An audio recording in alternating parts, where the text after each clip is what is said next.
இயல்பாக ஒருவர் எதிர்பார்க்கிறவங்கள்ட்ட கொஞ்சம் கூட அத நான் வந்து அதெல்லாம் கிடையாது. "இந்தா பார் சூப்பரா இருக்கும்." அப்படின்னு சொல்றது இது என்ன மாரியான ஒரு மைண்ட் செட் இது? அது ஒரு கிளர்ச்சி தருதா? இல்ல வந்து ஒரு படைப்பாளி அதற்கான நேர்மையோடு தான்டா இருக்கணும். அப்படிங்கிற ஒரு ஃபீலிங்கா அது? இந்த வாழ்க்கையில எனக்கு கிடைச்ச ரொம்ப மேன்மையான ஒரு மகத்தான விஷயம் தான் சினிமா. காரணம், அ உள்ள வரும்போது நான் பார்த்த படங்கள், கமர்ஷியல் படங்கள்லாம் பார்த்து வந்தாலும், கிட்டத்தட்ட 3ஆம் கிளாஸ்லேருந்து நான் கிளாசிக்ஸ் பார்க்க ஆரம்பிச்சுட்டேன். ஏன்னா, ம். எங்க அப்பா, எங்க தாத்தா எல்லாருமே நல்ல படங்கள் தேடி போய் பார்க்கக்கூடியவங்க. Lawrence of Arabia, Bridge on the River Kwai மாதிரி கிளாசிக்ஸ், அதாவது பல வருடங்கள் எடுத்து ரிலீஸ் ஆயிருக்கும். 10 கமெண்ட்மென்ட்ஸ், ம். பென்ஹரா இருக்கட்டும். ம். இந்த மாரி கிளாசிக்ஸ போட்டு காமிச்சு எங்களுக்கு எக்ஸ்ப்ளைன் பண்ணுவாங்க. இதுக்கு எவ்வளோ மெனக்கெட்டாங்க தெரியுமா? ஏன்னா, அப்ப சிஜி, கிஜி ஆப்டிகல் எஃபெக்ட்ஸ் கூட கிடையாது. எல்லாத்தையும் நீங்க ரியலா பண்ணியிருக்கணும்.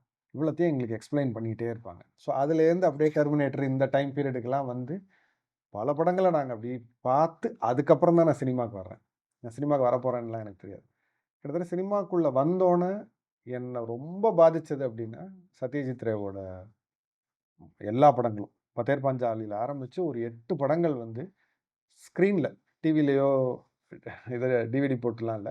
ஸ்க்ரீன்ல ப்ரொஜெக்ஷன்ல எனக்கு பார்க்கக்கூடிய ஒரு வாய்ப்பு கிடைச்சது. ஸோ கிடைக்கும்போது தான் தெரிஞ்சது இது எவ்வளோ பெரிய விஷயம்.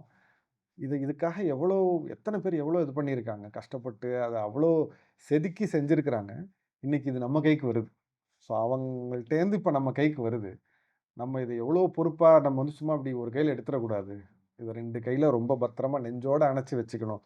அப்படிங்கிற அந்த பொறுப்பு அப்பவே வந்துருச்சு.